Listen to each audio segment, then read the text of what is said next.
What's up, everyone? Welcome back to another episode of Boleros. Sam here with the Sultan of Sando, Mr. Gab Lim, and Maui Up. What's up, guys? Nakamaroon ka ngayon, Maui, ah? Yeah, nakikinig si Harold Alarcon sa Boleros. Yun eh. Nakikinig si Harold Alarcon sa Boleros. Umpisa I'm natin sure doon. I'm sure he watched the previous episode and he was like, lang yan tong gab na to, ha? Oo. Pakitaan ko nga. Pakitaan ko nga. And pinakita nga niya. Napakita nga siya. 33 points in this game. UAAP After career scoring high. career high. After scoring just 1 point in the last game, Gab, you were very critical of Harold Alarcon. And you were calling him out kasi we expect a lot from him. He's one of the main stars of UP, and the past few games he hasn't performed well in the losses, the 2 straight losses, and even in the last game nung nanalo sila. And now, he scored this UAAP career high. Nakikinig siya ng Boleros, nakikinig siya sa'yo, Gab. What are your thoughts on Harold Alarcon's monster performance today to give UE potentially five straight losses. Yeah.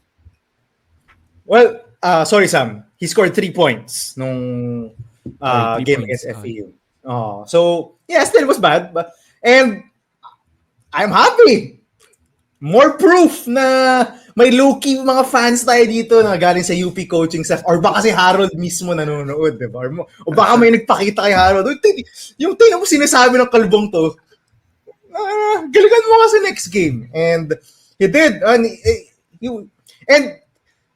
I feel like he would have been more aggressive in their game against FEU if he didn't commit such stupid fouls in the first place. But this was what I wanted to see from UP. Diba? Yung sabi ko in the last episode, I did not want to see Jacob Baila starting again. I want to see Harold there. I want to see Harold. I want to see their main five. I want to see their main guys in the rotation. Enough of Belmonte, enough of Baila. And finally, we saw it. I think this is his first game that he's took over the offense since what? UST round 2? Yun yung last kong maalala. I think that was the last one na wala si JD sa lineup. Nung injured si JD. Yeah. Ever since JD... Wait, he was out with the flu daw. So the last time JD was out with the flu, that was the last time that Harold Alarcon showed this kind of play. And now, I'm glad that he's finally done it. He was amazing. He was really looking for his shot. As in, this was the type of Harold I expected to see against LaSalle.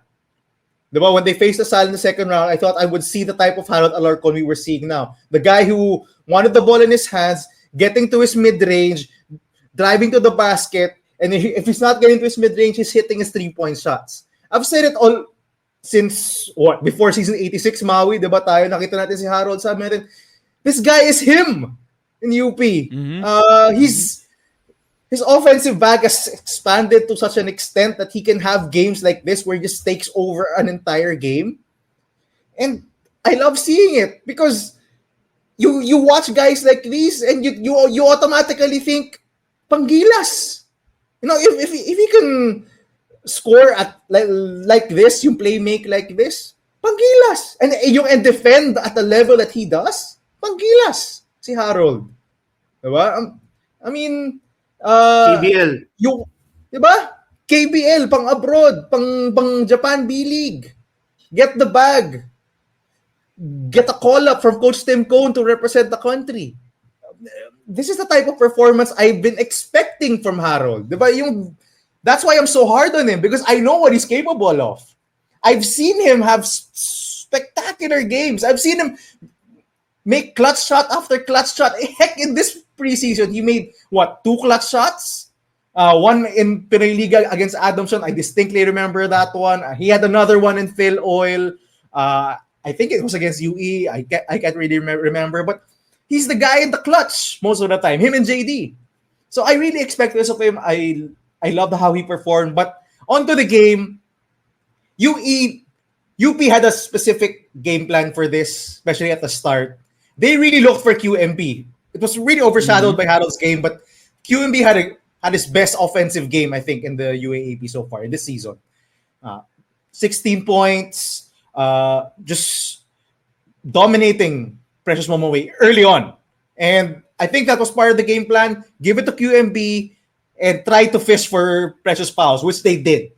Precious eventually got 2 fouls, got 3 fouls in the second quarter, and was taken out of the game early in the first half. That was a distinct, I think, instruction from the coaching staff to look for QMB underneath because usually they don't. Diba? When QMB seals, whether it's a fast break or whether it's a high-low, they don't usually give it to QMB. It's not a play they usually go to. But in this game, they were distinctly looking for QMB to start this game, and it worked out well.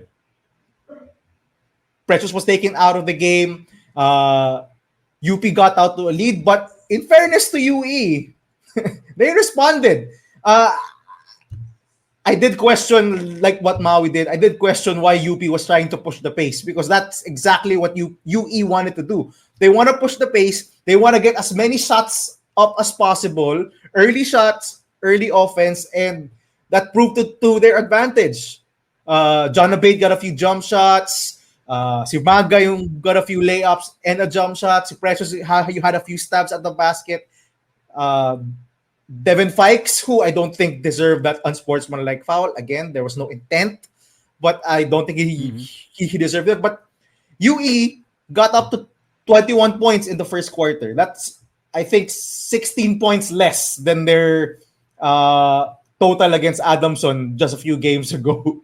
So, but this is exactly the game that UE wants to play. They want to play fast. They want to go in transition, launch a lot of threes, get a lot of easy baskets. And I think UP, and kudos to them, and kudos to the coaching staff, they changed this in the second quarter, which is why I think they took over this game. They don't took over, but took over the lead in this game in the second quarter. They decided to slow the game down.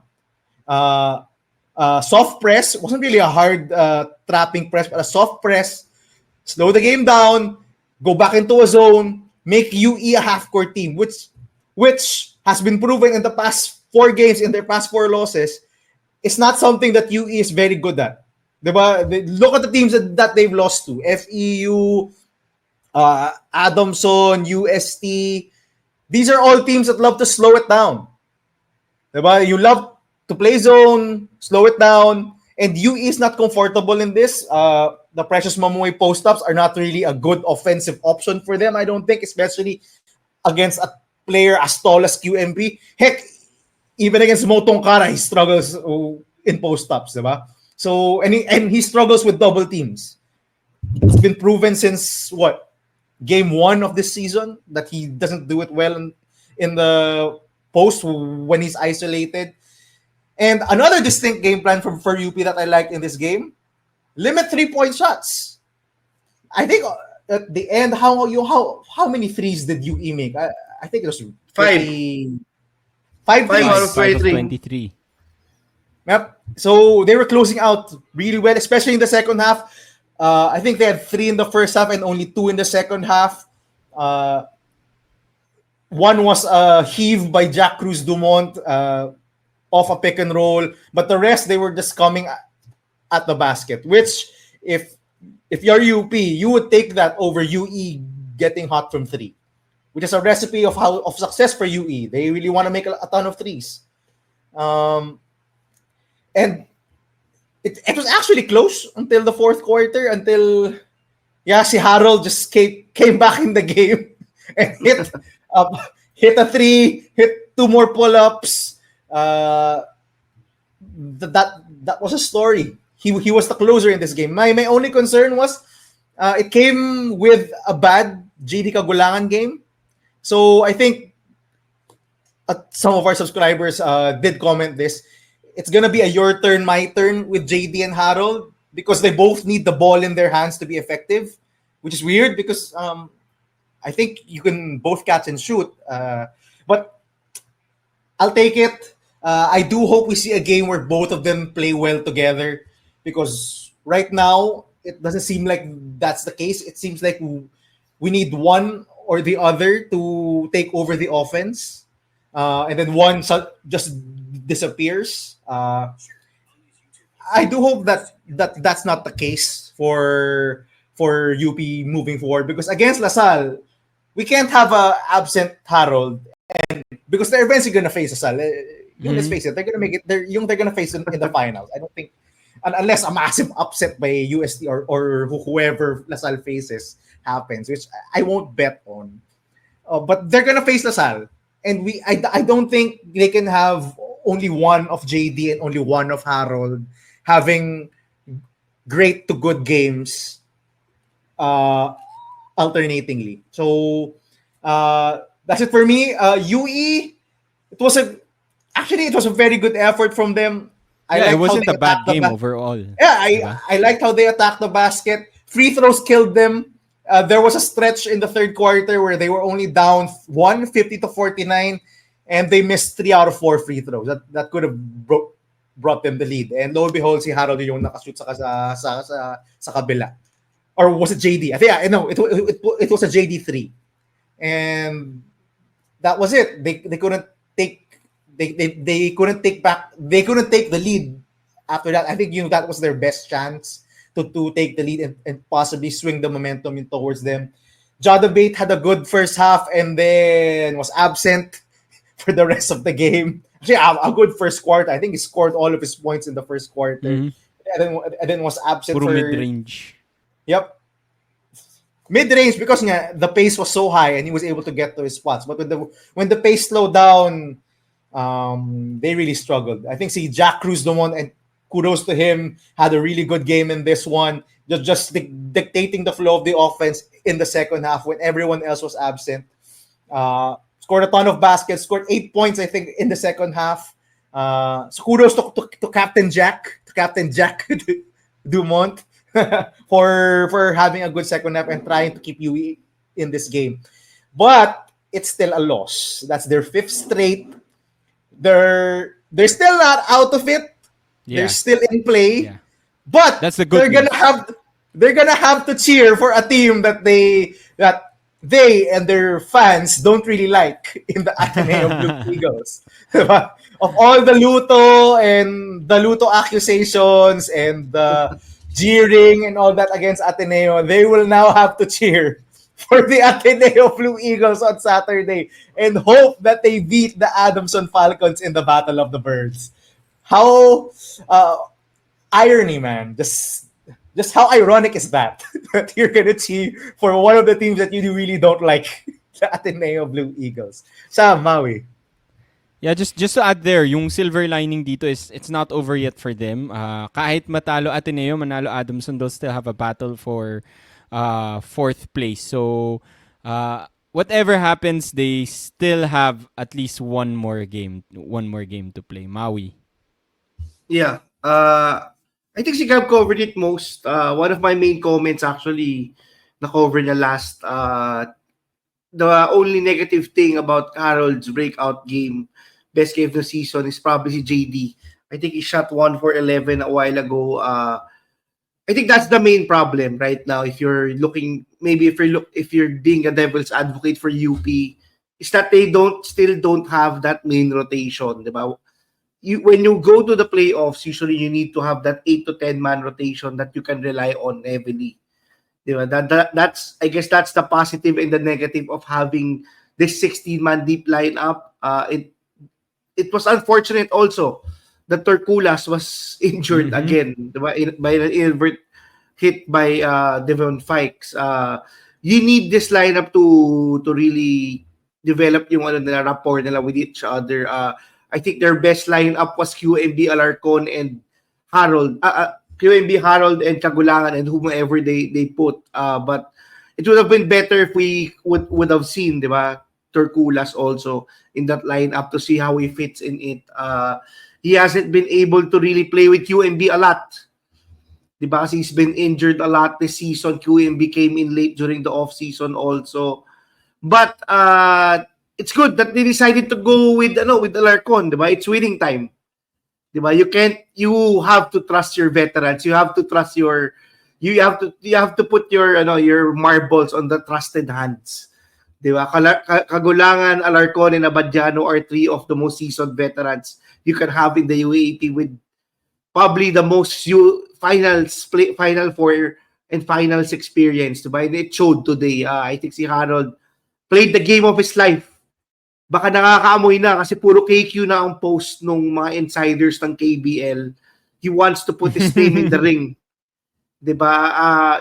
He did it from all levels. Getting to the basket from mid-range, hitting 5 3-pointers. I love how he was able to get his baskets during the fourth quarter. Si Gab mentioned yung 2 pull-up jumpers na in the clutch. That's the Harold we fell in love with 2 off-seasons ago. I'm happy that he's finally getting his rhythm right in time for the Final Four. I also love that QMB had his breakout game. Also, this season is probably his best offensive game, as Gab mentioned. It doesn't hurt that he's been in the news the past few days, diba? I think what has been determined is that he's probably Gilas eligible and he's showing out, diba? For UE, it sucks kasi there was no specific player who had a breakout game. Maybe si Jack Cruz Dumont was the one that had his best game of the season. But it was a total team effort, di ba? Even if UP was humming on the right direction, Alarcon was having the game of his life, it was a winnable game on their end. I love how Cruz Dumont was able to break down the defense, especially in the second half, hitting a 3-pointer at the top of the key. I thought na yun yung key for them to win when Cruz Dumont hits his outside shots, diba? So it's one of the things that he has to work on. He can get to the basket. We know that. Momoe had this usual game where he showcased his motor, but wasn't really able to put his stamp on the offensive end. QMB and the UP Bigs really did a good job limiting limiting Momoe and making him try to make his shots. I think most of his baskets were off passes. Some of them were from Cruz Dumont. But for UE, again, where are the shooters, diba? Kasi I think that's their most important key to win the game. Diba? They have to hit their outside shots to win any game. And I think that's what's been missing during the second round. We haven't heard Duelo Lingo have a 4 to 6 three-pointer game, diba, in the second round. Ethan Galang has struggled mightily in the second round, despite that article of Tavin, diba, showing that he's breaking out this season. I think si Rainier Maga has been one of the most consistent ones for them during the second round. I'm actually surprised. Si Abate played a very good first quarter, but he only played 13 minutes. I think we had this comment during one of their losses also in the second round. Their loss against Ateneo, diba? He was the one of the guys very efficient getting to the basket, but he was only put back into the game in the fourth quarter. And then he scored again. Like, why isn't John Abate yung getting more run? Anyway, Maui, go ahead. Yeah. Go ahead, Sam. Parang ang pansin ko with John Abate, he has a shorter leash kay Coach Jack.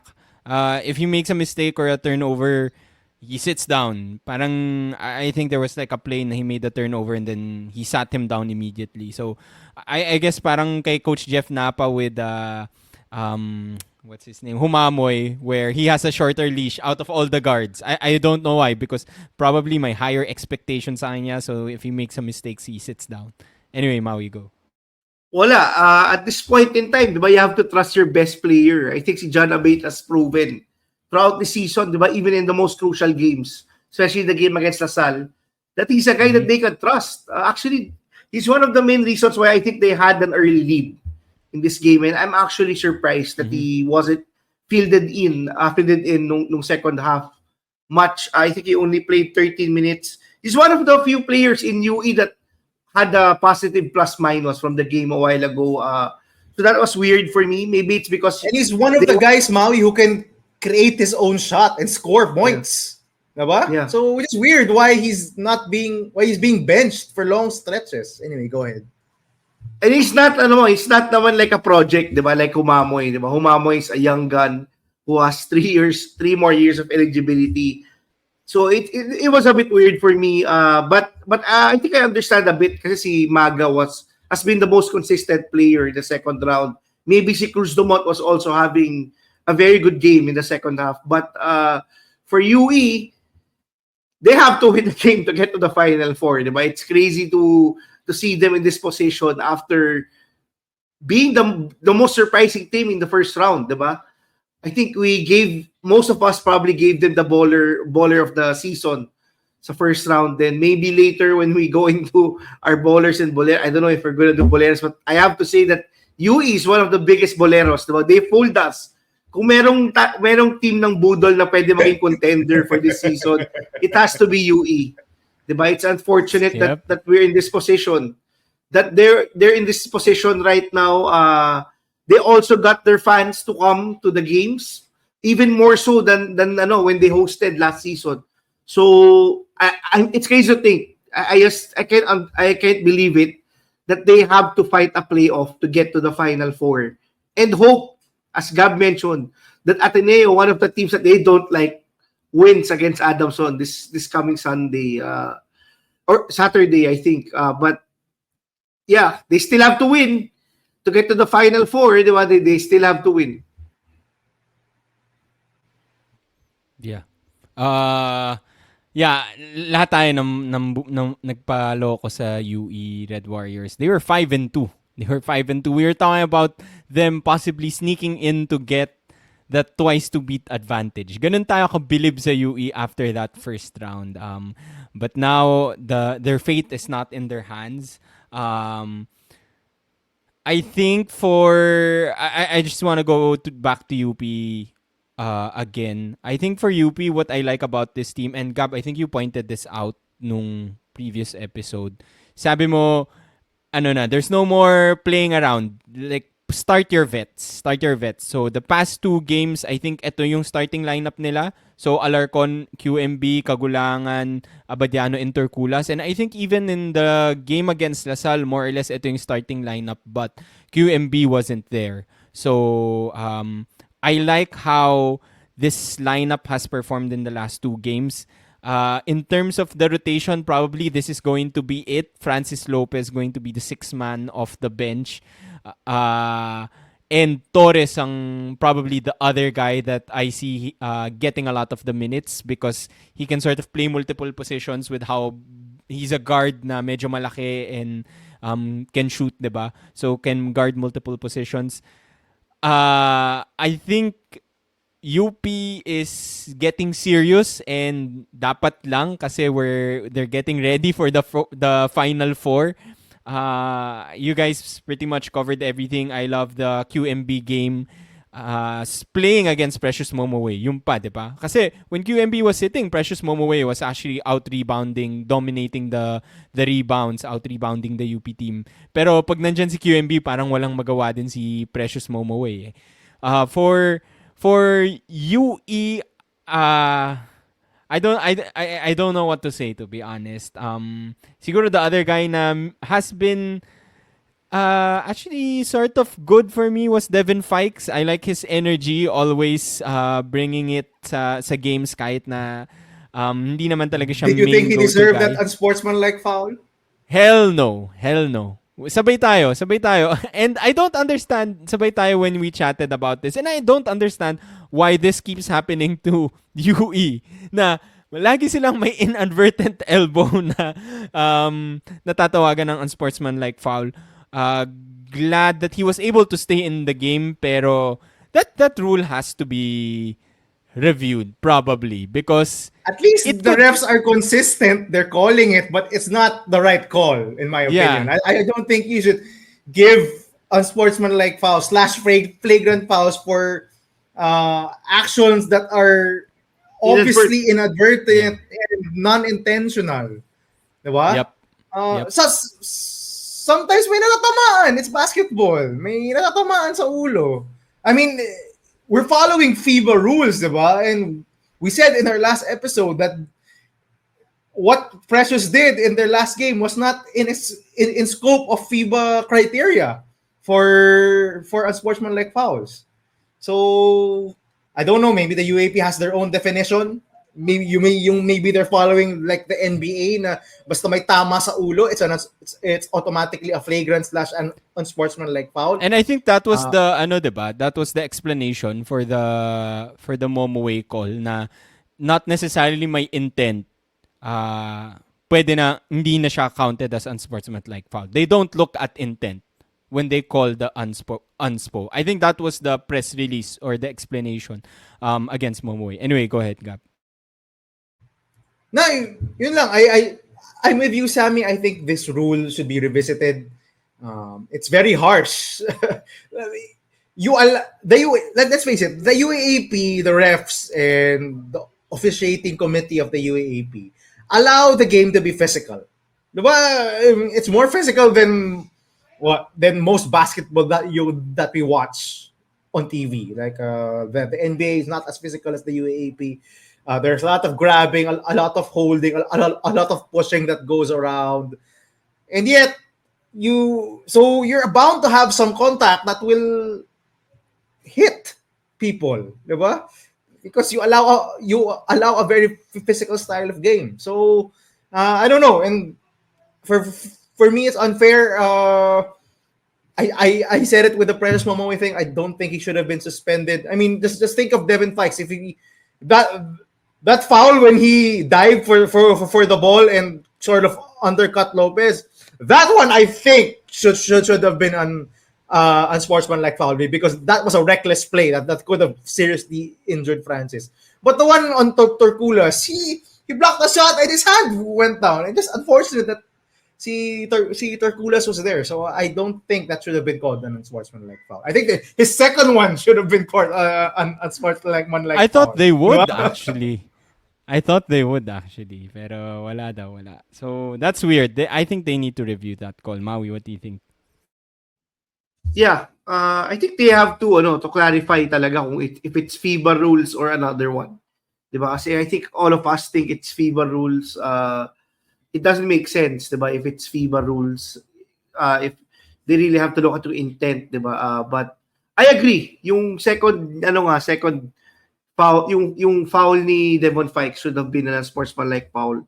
That was dangerous. Natakot ako kay Lopez. That could have been very, very bad. I was about to message our group waiting for Lopez to stand up, diba? Fortunately, he was able to stand up on his own will. Kahit si Aliado, Coach Don Aliado was trying to help him get up, but he was okay. Diba? I think that was really scary, that play. I think those types of plays warrant a sportsmanlike foul versus those inadvertent elbows, diba?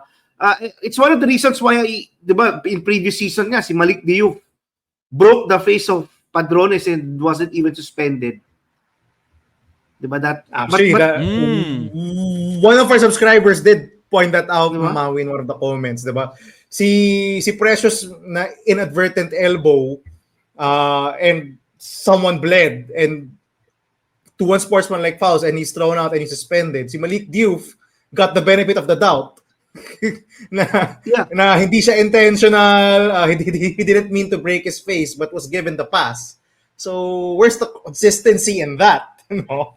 But the difference between the two plays of Devin Fikes, one, it's a natural basketball motion. When you go up for the block, you will put down your arm or your hand, diba? The other one, his second one, that was a reckless, intentional dive for the ball that undercut Lopez, which is why I thought that was an unsportsmanlike foul, because that was very, very dangerous of him. And he intentionally tried to dive for the ball. And not to hurt. I don't think he meant to hurt Francis, but he intentionally tried to dive for the ball. It was not a natural basketball motion to dive for that ball like that. So, diba? Maui. Na PTSD ako dun sa dive kay LeBron, I think nung 2016 or 2018, when he first injured his ankle. Those dives are really dangerous. Diba, to your ankles and knees. But yeah, I think that's your explanation was very good, Gab. That's one of the reasons why Malik also got the benefit of the doubt. Diba, when you dunk the ball or when you block the ball, siyempre, natural motion is to go down. Diba? You can't control that. But yeah, maybe they have to revisit that rule kasi they were able to review it, diba? I think UE appealed for Momoy's suspension after that game. So hopefully we get more consistent on that one. Probably now that you mentioned it, uh yung Zico last year kay Padrones, tama, Padrones. Probably that's one of the uh reasons why maybe this year they were a lot stricter sa ganung mga situations, no? Maybe that was a talking point for them coming from last season, because I remember NU tried to appeal it or complain it should have been unsportsmanlike or something like that, uh but I do agree, no, it shouldn't be yung calls kay Fikes and kay Precious Momoway. So something that they need to talk about probably after this season. But tama ka, Gab. Sabi rin yun ni Renzo Subido na in fairness to them, they've been consistent in calling that a flagrant foul. Yun yung good thing that comes out of it. But I disagree. It's not a flagrant foul. It really isn't. Okay. Anything else that you guys wanna talk about in this game before we move on to our next segment? Shout out to Final Ron for Gigo. Ron Shout out to Ron Gigo. His first action in season 87, in the last game of the season. And he's made 2 buckets. Shout out Maganda to yung Ron mid-range Gigo. niya. Solid naman yung Oh! mid-range form niya. Actually, we saw him in the preseason, Sam. Akala ka natin siya yung magiging backup ni Precious eh. We're Yeah. wondering why si Oo nga, 30 tama. Malaga was suddenly the primary backup to Precious. In the preseason, it was Ron Gigo. And I don't know, baka, maybe they have something here with yung with Ron Gigo. I was pretty surprised that he wasn't in the rotation actually. After in the preseason, he was the main guy. He was the backup to Precious. So backup quote unquote, despite Precious, mainly playing 40 minutes a night for majority of the preseason. but when Precious was not playing, si Ron Gigo. Well, the foul trouble pala, I was gonna say off night in terms of minutes for Precious Momoway. Pero na foul trouble nga pala, so he only played 31 minutes versus his usual 36 to 38 probably. Yep. Okay, moving on. So, one game lang today. So, let's have our hashtag Gatorade Ballers of the Week. So, let's talk about today's games and the games during the weekend. In this segment, Gab, Maui, and I will pick a player, coach, team, or any X factor that helped propel their team to victory, just like how Gatorade can fuel you forward. Okay, let's start with you, Maui, this time. So, nakita niyo mga caps natin. So, Maui, sino ang hashtag Gatorade Ballers of the Week mo? Actually, I have to give it to the 2 UP players who broke out this week. It has to be Fortea. Fortea tuloy. Nasanay ako sa Gatorade Ballers sa Fortea. It has to be Abadiano and Alarcon, the 2 A's, diba? I think both of them deserve it. Breakout games for both of them. Both of them have been struggling mightily. I think that's one of the main reasons why UP has not looked as dominant in the second round.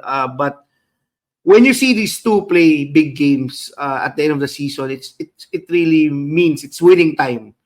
Diba? It's time for the playoffs. It's time for the Final Four. I loved how Abadiano was so aggressive during the other game, during his previous game, hitting 6 threes.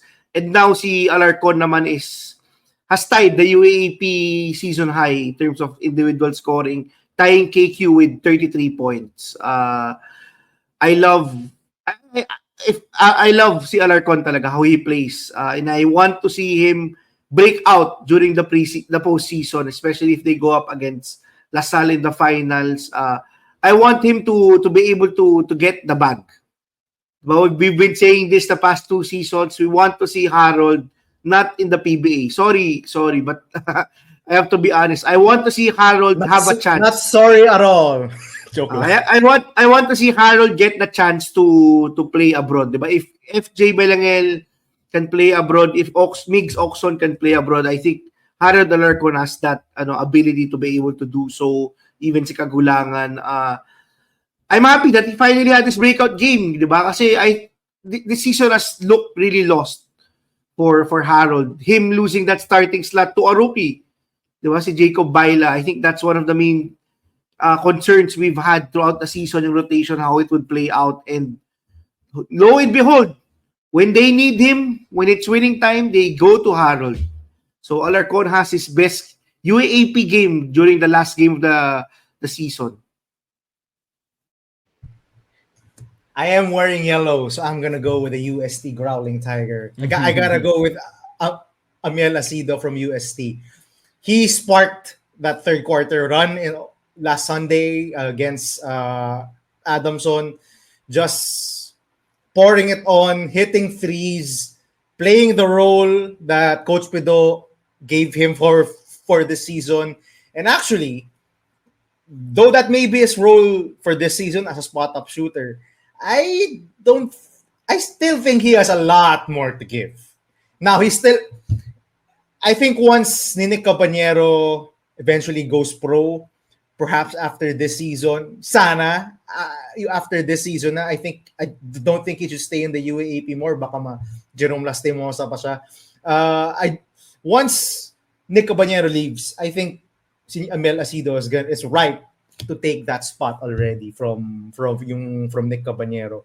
6'3", 6'4", wing with a great shooting touch, can put the ball down, can drive to the basket, has some handles. I like it. I do. I think he has a bright future in UST. The fact that he's already in the rotation as a rookie, majority of the young guys in UST don't get a ton of minutes actually, diba? It's mostly the vets who get a ton of minutes. Si Acido lang talaga yung only rookie who really is in the rotation. Even through his bad games, Pido is willing to play him because he knows how valuable his length and his three-point shooting are. So I think he really deserves this to be the baller of the week. I think it's his first time to be the baller of the week for season 87, our baller of the week. And if he wasn't a bench player or if he wasn't having limited minutes as a bench player, I think he could easily have been battling for Rookie of the Year with Jared Bahay and VJ Pre. That's how good I think this guy is. I can't wait for him to be thrust into a bigger role, maybe as early as next season. I do think that this guy has the tools. I do hope he goes to the weight room for this off season and starts shedding the baby fat because he's still pretty thin and has a ton of baby fat. He's still pretty young. He's still a teenager. Once he does that, once he gets his body to a level of what, like a third D Ravena, if he really bulks up, or Sean Toanyo for a closer example, diba? If he really bulks up, basta i-shoot lang niya free throws niya. basta i-shoot lang niya yung free throws niya. Yeah, totoo naman sa amin. But yeah, once he grows into his body, once he polishes his game, once he gets more minutes, and I'm sure he will eventually take over as the main wing in place of Nick Cabanero. Watch out, UAAP. UST has a good one. A great one, I think. Sammy. Dylan Ababu 2.0. Oo nga, yung comparison ni Maui, Dylan Ababu 2.0. Perfect for Coach Pido Harencio's team. I love both picks. Obviously had both of those picks then. For me, UP vets actually. So, Jerry Abadiano and Harold Alarcon, sama mo na rin.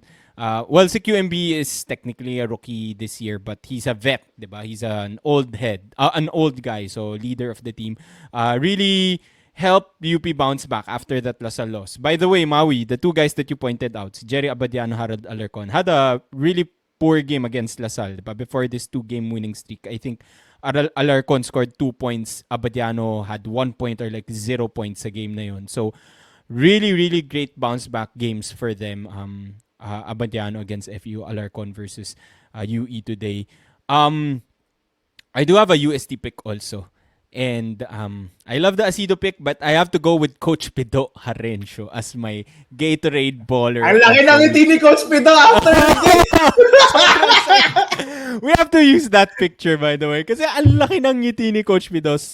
Ang saya-saya niya na he was able to secure that Final Four spot. And I've been very critical of UST and of Coach Pido. But timing is everything also. There was a point na it looked really bleak for them. And I remember if you look at yung scheduling nila, they had Lasal and UP as yung parang ending nila in the first round, and then they had Lasal and UP at the start of the second round. So those are four quick losses to your standings, diba? Add to that na nawala si Tongkara for the next game against Ateneo, and that was like 5 losses in 6 games.